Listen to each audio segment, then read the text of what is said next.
क्या वजह थी कि एक नेक इंसान की बेटी को बाजार काम करने के लिए जाना पड़ा और लड़की के साथ किया हुआ? एक आदमी जिसका नाम रहीम था, जो बहुत नेक और शांत मिजाज इंसान था, जिसने अपनी जिंदगी में कभी किसी गैर औरत को बुरी नजर नहीं देखा। उस आदमी के घर की हालत बहुत खराब हो गई थी। नौबत यहाँ तक पहुँच गई थी कि घर में 3 समय का खाना भी नहीं बनता था। उस आदमी की एक जवान बेटी थी। जब हालत बहुत खराब हो गया तो वो लड़की अपनी छोटी बहन और भाई की हालत देखकर बहुत परेशान हो गई। दिमाग में उसके तरह तरह के सवाल उठने लगे। उसने सोचा कि क्यों ना मैं घर से निकलकर किसी काम की तलाश करूं, जिससे कि मैं अपने घर वालों का पेट भर सकूं। उस लड़की ने ये सोचकर घर से बाहर कदम उठाया और काम की तलाश में बाजार में निकल गई। कभी किसी के घर में काम मांगा तो कभी किसी की दुकान में, मगर किसी ने उसे काम नहीं दिया। वो थक हार कर अपने घर वापस लौट आया।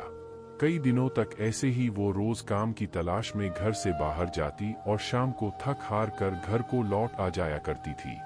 जब कहीं भी उसे कोई काम नहीं मिला तो वो लड़की गलत कदम उठाने के लिए जबरदस्ती दिल में इरादा करके घर से निकलती है और सोचने लगी कि आज अपना बकरी बेचूंगी और कुछ खाना खरीद कर लाऊंगी।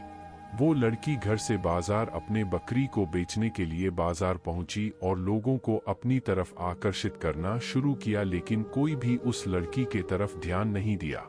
ध्यान तो दूर की बात, किसी ने उसके तरफ आंख उठाकर भी नहीं देखा। लोग आए और उसकी पास से होकर चले गए।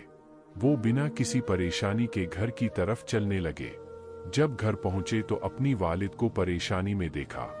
दरवाजे पर बाप ने बेटी को देखा और पूछा, बेटी कहाँ गई थी?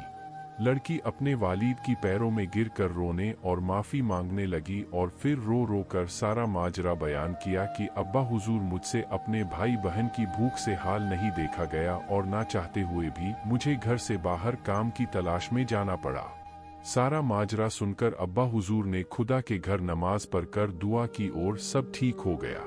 तो दोस्तों, आप जब किसी बुरे हाल में हो तो आप अल्लाह से दुआ करें, इंशा अल्लाह ऊपर वाला आपकी जरूर सुनेगा।